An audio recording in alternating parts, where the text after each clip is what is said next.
नमस्कार दोस्तों, मैं हूं आपका दोस्त के बी। तो आज की इस वीडियो में हम 2 सितंबर 2022 को रेलवे ग्रुप डी का दूसरे शिफ्ट का जो एग्ज़ाम हुआ है, इसमें पूछे गए जीके जीएस और करंट अफेयर्स के प्रश्नों को हम लोग डिस्कस करेंगे। तो पूरा वीडियो बहुत ही ध्यान से देखिएगा। इस वीडियो की जो पीडीएफ फाइल है वह आपको टेलीग्राम चैनल केवी गुरुजी या kvguruji.in के ऊपर मिल जाएगी। वहां से आप इसकी पीडीएफ को डाउनलोड कर सकते हैं। सारे शिफ्ट की जो पीडीएफ है उसकी लिंक आपको नीचे डिस्क्रिप्शन में मिल जाएगी, तो वहां से आप लोग शिफ्ट वाइज पीडीएफ को डाउनलोड कर सकते हैं। इसके अलावा 17 से लेकर के 30 अगस्त तक जो आपके 30 शिफ्ट का एग्जाम हुआ है, उसकी अगर आप लोग ई बुक चाहते हैं तो वह आपके लिए पेड है। उसकी लिंक भी आपको नीचे डिस्क्रिप्शन में मिल जाएगी। तो चलिए अब इस वीडियो की हम शुरुआत करते हैं। देखिए, एक प्रश्न फिर से रिपीट हुआ है कि फरवरी 2022 में परम गंगा नाम का जो सुपर कंप्यूटर है ये कहाँ पर स्थापित किया गया। तो ध्यान रखिएगा, कई सारे सुपर कंप्यूटर हमारे यहाँ पर स्थापित हुए हैं इस साल। परम गंगा की अगर हम लोग बात करते हैं तो ये आपके आईआईटी रुड़की में स्थापित किया गया है। इसके अलावा अगर हम लोग बात करते हैं परम संगणक की तो आईआईटी कानपुर में, परम शक्ति की तो आईआईटी खड़गपुर में, परम सिद्धि आपके सीडेक में स्थापित हुआ है जो कि हमारे देश का सबसे तेज सुपर कंप्यूटर है। और परम प्रवेग की बात करते हैं तो ये आपके आईआईएससी बेंगलुरु में स्थापित किया गया। अगला प्रश्न पूछा गया, ये भी आपका रिपीट ही हुआ है कि वर्ष 2022 में प्रो कबड्डी लीग का जो 8वां संस्करण है ये आपके पहली बार किसने जीता है। तो इस साल के विजेता टीम है दबंग दिल्ली। कौन? दबंग दिल्ली इस बार की विजेता टीम रही है। और आपको ये भी ध्यान रखना है कि इन्होंने फाइनल मुकाबले में 3 बार की विजेता टीम पटना पायरेट्स को हराया है। इससे पहले ये भी प्रश्न पूछा जा चुका है कि ये जो प्रो कबड्डी लीग है इसको सबसे ज़्यादा बार किस टीम ने जीता है। तो पटना पायरेट्स ने इसको सबसे ज़्यादा 3 बार जीता है। अगला प्रश्न पूछा गया, ये भी आपका रिपीट ही हुआ है कि मेजर ध्यानचंद खेल रत्न पुरस्कार 2021 रेसलिंग में किसे दिया गया था। तो ये पुरस्कार मिला है रवि कुमार दाहिया को। तो ये आपको जरूर ध्यान रखना है, रवि कुमार दहिया जो कि हमारे भारत के पहलवान हैं, इनको 2021 में खेल रत्न पुरस्कार मिला था। इसके अलावा नीरज चोपड़ा भाला फेंक वाले, मनप्रीत सिंह और पियाज श्रीजेश हॉकी टीम से, रवि दाहिया रेसलिंग, लवलीना बोरगोहिन बॉक्सिंग, प्रमोद भगत और कृष्णा नागर पैरा बैडमिंटन, मिताली राज आपके क्रिकेट की, सुनील छेत्री फुटबॉल से, सुमित अंटिल भाला फेंक, मनीष नरवाल और अवनी लेखारा को यह पुरस्कार दिया गया। अगला प्रश्न पूछा गया कि इंडिया फॉरेस्ट सर्वे रिपोर्ट 2021 के अनुसार भारत में कुल वन कवर कितना है। अब इस टर्म को थोड़ा सा ध्यान दीजिएगा। अगर आपसे परीक्षा में वन कवर के बारे में पूछा गया होगा तो ये आपका टोटल है 21.71%। कितना है? 21.71% है। लेकिन अगर आपसे ट्री एंड फॉरेस्ट कवर दोनों पूछा गया होगा तो ये वैल्यू आपकी होगी 24.62%। कितना है? 24.62% है। ध्यान रखिएगा 2021 में ये जो डेटा आया था, इस डेटा के अनुसार सबसे ज़्यादा जो वनों की वृद्धि है वो आपके आंध्र प्रदेश में हुई है। वहीं पर अगर हम लोग सबसे ज़्यादा वन क्षेत्र की बात करते हैं तो ये आपको मध्य प्रदेश में मिलेगा, दूसरे पर अरुणाचल है। और अगर हम लोग परसेंटेज एरिया के अनुसार बात करें तो सबसे ज़्यादा वन क्षेत्र आपको मिलेगा मिजोरम में। इससे पहले ग्रुप डी ने यह भी प्रश्न पूछा है कि 2010 से 2020 के बीच में आपके जिन भी देशों में वन एरिया में वृद्धि हुई है उस रिपोर्ट में भारत किस स्थान पे है। तो हमारा देश उसमें आपके तीसरे स्थान पर रहा है। अगला प्रश्न पूछा गया था कि मई 2021 में आईआईटी गुवाहाटी के द्वारा किस उद्देश्य से स्मार्ट विंडोज़ को विकसित किया गया। अब ध्यान आपको ये रखना है कि ये जो आईआईटी गुवाहाटी ने डेवलप किया था ये पिछले साल मई में डेवलप किया गया था। और इस स्मार्ट विंडो का मुख्य रूप से काम था कि कार्बन उत्सर्जन में कमी लाया जाए। तो ध्यान रखिएगा, ये जो आपकी खिड़की बनाई गई थी, अगर इसे आप लोग अपने कमरे की खिड़की के ऊपर लगा देते हैं तो जितनी मात्रा में आप लोग हीट और लाइट को चाहेंगे उतनी ही मात्रा में यहाँ पर हीट और लाइट आपके कमरे में प्रवेश करेगी। अब एक लोगों ने बताया कि आईआईटी बॉम्बे से कुछ पूछा गया था जो कि उन्होंने मई 2021 में समझौता किया था। तो ध्यान रखिएगा मई 2022 में आईआईटी बॉम्बे ने आपके भारतीय मौसम विभाग के साथ में समझौता किया है और ये जो समझौता है वो वेदर फोरकास्टिंग ऐप के लिए है। तो कमेंट में बताइएगा कि दोनों में से कौन सा प्रश्न पूछा गया था। अब आते हैं स्टैटिक जीके पर। तो स्टैटिक जीके से एक सिंपल सा प्रश्न आया कि जो हमारा कुमायूं हिमालय है ये किन दो नदियों के बीच में स्थित है।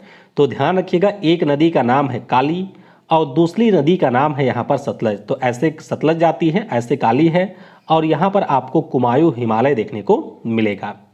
अगला प्रश्न पूछा गया कि पेशा, जिसे हम लोग panchayat extension to scheduled area अधिनियम कहते हैं, ये आपका कब लागू हुआ था। तो पेशा अधिनियम की अगर हम लोग बात करते हैं, ये आपके 1996 में लागू किया गया था। आपको ये भी ध्यान रखना है कि यहाँ पर जब हम लोग शेड्यूल्ड एरिया की बात करते हैं तो ये आपके संविधान के आर्टिकल 244 के क्लॉज 1 की बात करता है। और आप सभी को ये पता होना चाहिए कि हमारे संविधान की जो 5वीं अनुसूची है वो इसी प्रकार के शेड्यूल एरिया से संबंधित है। अगला प्रश्न पूछा गया कि निम्नलिखित में से कौन सी नदी है जो कि मालवा के पठार से निकलती है। अब देखिए, मालवा के पठार से कई सारी नदियां निकलती हैं, जैसे कि बेतवा है, केन है, चंबल हो गया, काली हो गया। तो ये सारी नदियां आपके मालवा के पठार से निकलती हैं। अब इसमें से जो एक ऑप्शन में रहा होगा आप उसे यहाँ पर टिक करेंगे। बाकी अगर हम लोग मालवा के पठार की बात करते हैं तो ये हमारे विंध्यन की पहाड़ियों का एक हिस्सा है। इसके पूर्व में आपको बुंदेलखंड और उत्तर पश्चिम में अरावली देखने को मिलेगा, यानी कि पश्चिम यूपी में आपको मालवा का पठार मिलेगा। फिर एक प्रश्न पूछा गया था कि योजना आयोग की स्थापना कब हुई थी। तो आपको ध्यान रखना है कि 15 मार्च 1950 को योजना आयोग की स्थापना हुई थी। तो हमारे यहाँ पर जो 12 पंचवर्षीय योजनाएं संचालित हुई उनके संचालन का मुख्य रूप से काम इसी योजना आयोग को मिला था। इसके जो अध्यक्ष थे वो देश के प्रधानमंत्री होते थे। तो इसके पहले अध्यक्ष हमारे नेहरू चाचा थे, यानी कि नेहरू अंकल थे। उसके बाद में उपाध्यक्ष की बात करें तो इसके जो पहले उपाध्यक्ष हैं वो आपके गुलजारी लाल नंदा थे। आपको ये भी ध्यान रखना है कि अगर हम लोग योजना आयोग के आखिरी उपाध्यक्ष की बात करते हैं तो उनका नाम है मोंटेक सिंह आहलूवालिया। 1 जनवरी 2015 को योजना आयोग के स्थान पर भारत सरकार के द्वारा नीति आयोग का गठन किया गया है। अगला प्रश्न पूछा गया कि जन प्रतिनिधित्व अधिनियम 1951 की जो धारा 29A है, इसमें क्या प्रावधान है। अब इसमें प्रावधान दिया गया है, जैसे मान लीजिए आप तैयारी करते हैं 2-3 साल, सिलेक्शन नहीं होता है तो फिर आपके मन में ये सवाल आता है कि सिस्टम को हम बदलेंगे और उसके लिए बनाएंगे एक पार्टी। तो यहाँ पर राजनीतिक दलों के पंजीकरण से संबंधित जो प्रावधान है वो आपको जन प्रतिनिधित्व अधिनियम 1951 की धारा 29A में देखने को मिलेगा। इसके अंतर्गत अगर किसी भी व्यक्ति को यहाँ पर एक राजनीतिक पार्टी का गठन करना है तो गठन के 30 दिनों की अवधि के भीतर उसे आपके चुनाव आयोग में आवेदन जमा करना होगा कि मैं एक पार्टी बना रहा हूँ। अगला प्रश्न पूछा गया कि किस वेद में सबसे ज़्यादा सूक्ति या फिर ऋचाएँ हैं। तो आपको पता होना चाहिए ऋग्वेद में आपको सबसे ज़्यादा सूक्ति और ऋचाएँ देखने को मिलेंगी। ऋग्वेद की बात करें तो ये हमारा सबसे पुराना वेद है। इसमें आपको 10 मंडल, 1028 सूक्ति और 10,462 मंत्र देखने को मिलेंगे। अगला प्रश्न पूछा गया कि प्रधानमंत्री कर्मयोगी मानधन योजना के अंतर्गत 60 वर्ष के बाद कितने रुपए की पेंशन दिए जाने का प्रावधान है। तो आपको ध्यान रखना है 60 वर्ष के बाद यहाँ पर 3,000 रुपए की पेंशन का प्रावधान है। पीएम कर्मयोगी मानधन योजना की अगर हम बात करें तो 2019-20 का जो बजट आया था उसमें इसकी घोषणा की गई थी और 5 जुलाई 2019 को इसे लॉन्च किया गया था।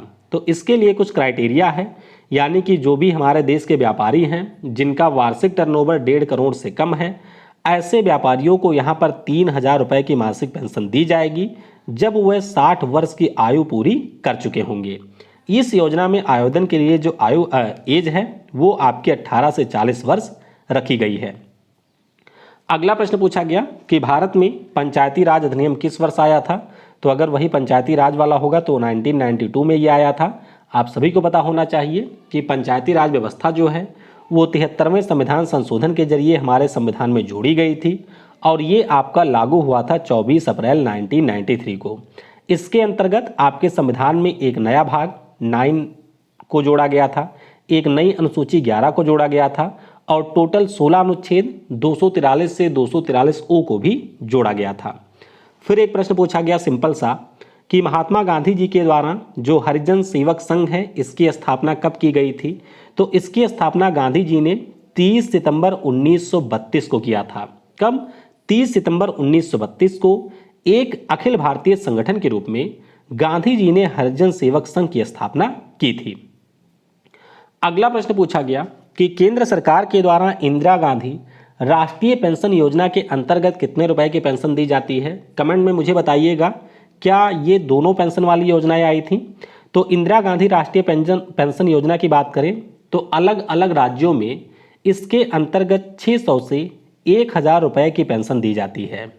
आपको ये ध्यान रखना है कि राष्ट्रीय सामाजिक सहायता योजना के नाम से 1995 में इसकी शुरुआत हुई थी और यहाँ पर 60 वर्ष से अधिक आयु के जो वृद्ध व्यक्ति हैं उनको पेंशन दी जाती है।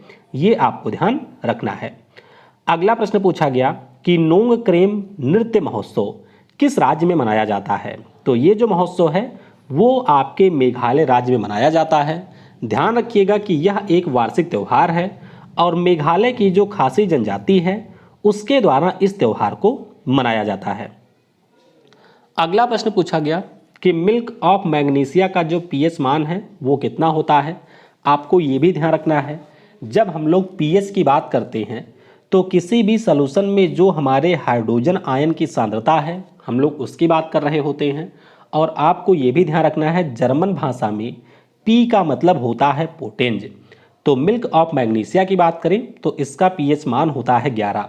इसी प्रकार से न्यूट्रल सॉल्यूशन का पीएच मान 7 होता है।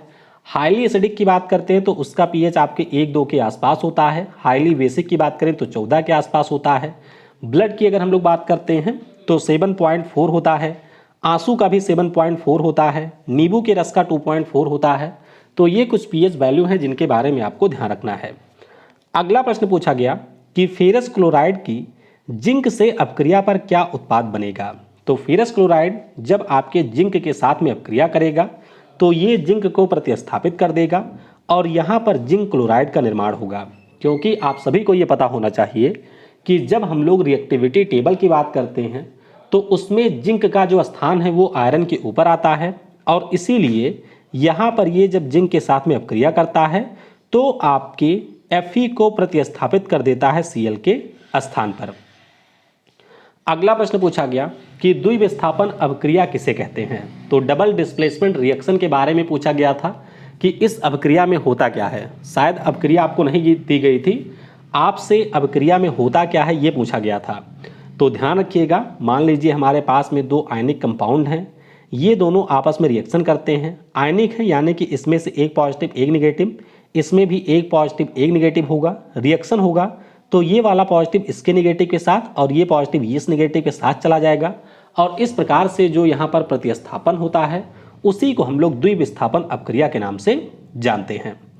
एक प्रश्न और पूछा गया कि निम्नलिखित में से कौन सी प्रबल धनात्मक धातु है? यानी कि हाईली इलेक्ट्रोपॉजिटिव एलिमेंट के बारे में पूछा गया था पीरियोडिक टेबल में। तो आप सभी को पता होना चाहिए कि हमारे पीरियोडिक टेबल में जो सबसे इलेक्ट्रोनेगेटिव है उसका नाम फ्लोरीन है और हाईली धनात्मक की बात करें तो वो सीजियम होता है। अच्छा, इस धनात्मकता के पीछे का कारण क्या है? ध्यान रखिएगा, जो भी एटम हमारे साइज में बड़ा होगा उसके बाहरी कोश से इलेक्ट्रॉन को निकालना काफ़ी आसान होगा। तो सीजियम का साइज भी बड़ा है और इसके आखिरी कोश में इलेक्ट्रॉन भी एक है, इसीलिए ये आपका हाईली इलेक्ट्रोपॉजिटिव एलिमेंट है। और बाकी इलेक्ट्रोनेगेटिव की बात करें तो वो तो आपको पता है, वो हमारा हो जाता है फ्लोरीन। अगला प्रश्न पूछा गया था कि निम्न कथनों के ऊपर विचार करिए। अब मुझे एग्जैक्ट कथन नहीं पता है, कथन मैंने अपनी तरफ से कर लिया है। बस इतना पता है कि बेकिंग सोडा से संबंधित 2 कथन थे, एक में उसका फार्मूला दिया गया था और एक में उसका उपयोग दिया गया था। तो ध्यान रखिएगा, बेकिंग सोडा का फार्मूला Na2CO3.10H2O होता है, तो ये बिल्कुल गलत है। ये जो फार्मूला है वो हमारे धामन सोडा यानी कि धोने के सोडे का फार्मूला है। बेकिंग सोडा की बात करें तो इसका फार्मूला होता है NaHCO3। दूसरे में कहा गया है कि इसका उपयोग जल की अस्थायी कठोरता को दूर करने में किया जाता है, तो ये भी आपका बिल्कुल गलत है। ध्यान रखिएगा, जो हमारा वो धावन सोडा है उसका उपयोग जल की अस्थायी कठोरता को दूर करने में किया जाता है। बेकिंग सोडा की बात करें तो खाने को जल्दी पकाने के लिए। इसके अलावा अगर हम लोग बात करते हैं तो आपके बेकरी वाले उद्योग में शराब वगैरह बनाने में इसका उपयोग किया जाता है। तो यहाँ पर दोनों कथन गलत हैं। हो सकता है दोनों स्टेटमेंट आपके अलग तरीके से भी दिए गए हों। फिर एक प्रश्न पूछा गया था कि उत्तल दर्पण के लिए जो फोकस दूरी है वो 18 सेंटीमीटर है, वस्तु की जो दूरी है वो 9 सेंटीमीटर है। तो आपको बताना है कि जो प्रतिबिंब है वो आपके कितनी दूर पर बनेगा। तो यहाँ पर आप लोग सीधे लेंस का फॉर्मूला लगाएं, दर्पण का फॉर्मूला लगाएंगे। तो 1/f equal to 1/v plus 1/u हो जाएगा। यहाँ पर आप लोग सारी वैल्यू को रखेंगे। तो फोकस दूरी आपकी पॉजिटिव होगी क्योंकि बात हो रही है उत्तल दर्पण की। तो 1/18 आप लोग करेंगे। v आपको फाइंड आउट करना है जो कि यहाँ पर पॉजिटिव होगा और u की वैल्यू हो जाएगी -9। तो इस प्रकार से इसे हम लोग सॉल्व करेंगे तो जो आपकी वैल्यू होगी वो आ जाएगी 6 सेंटीमीटर। और आपने देखा भी होगा कि अगर इस प्रकार से हमारे पास में उत्तल दर्पण है और अगर हम लोग किसी वस्तु को यहाँ पर रखते हैं तो जो आपकी इमेज है वो आपके फोकस दूरी के अंदर बनती है। फोकस दूरी यहाँ पर आपकी वैसे भी 18 है तो इसके अंदर आपका इमेज बनेगा। इमेज की अगर हम लोग बात करते हैं तो ये आपके वस्तु से छोटा होगा। इमेज आपका यहाँ पर वर्चुअल होगा और ये जो इमेज है वो आपका यहाँ पर सीधा बनेगा। अगला प्रश्न पूछा गया कि प्रिज्म में किस रंग के लिए जो अपवर्तनांक है वो अधिकतम होता है। तो पहले भी ये प्रश्न आ चुका है। ध्यान रखिएगा जब हम लोग अपवर्तनांक की बात करते हैं तो ये सबसे ज़्यादा होता है बैगनी रंग के लिए। तो अगर हम लोग बैगनी रंग के लिए बात करते हैं तो यहाँ पर अपवर्तनांक अधिकतम होता है। वहीं पर अगर हम लोग लाल रंग की बात करते हैं तो इसके लिए जो अपवर्तनांक है वो आपको न्यूनतम देखने को मिलेगा। एक प्रश्न चुंबक की बल रेखाओं से पूछा गया था तो एग्जैक्ट प्रश्न मुझे नहीं मिला है। बाकी आप लोग कमेंट में बताइएगा कि इस प्रश्न को किस प्रकार से पूछा गया है। चुंबक की अगर हम लोग बात करते हैं तो यहाँ पर नॉर्थ, यहाँ पर साउथ पोल होता है। चुंबकीय बल रेखाएं आपके बाहर नॉर्थ से साउथ की ओर चलती हैं और अंदर की ओर आपके साउथ से नॉर्थ की ओर चलती हैं। बाकी इन रेखाओं की बात करते हैं तो जहाँ पर इनकी डेंसिटी ज़्यादा होती है वहाँ पर चुंबकीय बल क्षेत्र आपका ज़्यादा होता है। जहाँ पर डेंसिटी कम होती जहाँ पर ये दूर दूर होती हैं वहाँ पर बल भी कम होता है। और इन रेखाओं की खास बात होती है कि ये आपस में कहीं पर भी कट नहीं करते हैं। बायोलॉजी से एक प्रश्न आया था कि निम्नलिखित में से किस जीव में 3 चैम्बर का हृदय होता है। तो ध्यान रखिएगा जब हम लोग मेढक की बात करते हैं, सांप की बात करते हैं, घड़ियाल की बात करते हैं तो इनका जो दिल है वो 3 चैम्बर वाला होता है। 4 चैम्बर की बात करें तो मनुष्य हो गया, चमगादड़ है, चिड़िया है, इनके दिल में आपको 4 चैम्बर मिलेंगे। बाकी 2 चैम्बर आपके मछली में होता है, 5 चैम्बर आपको मधुमक्खी में मिलेगा और 13 चैम्बर मिलता है आपको काकरोच में। तो इस प्रकार से दूसरे शिफ्ट के जो भी प्रश्न मुझे प्राप्त हुए थे उन सारे प्रश्नों को मैंने डिस्कस किया है। इसके अलावा भी जो प्रश्न आपको याद हैं वो मुझे कमेंट में या व्हाट्सएप पर बता दीजिएगा जिससे इसकी कंप्लीट PDF मैं आपको प्रोवाइड करा सकूं। Thanks for watching. जय हिंद, जय भारत।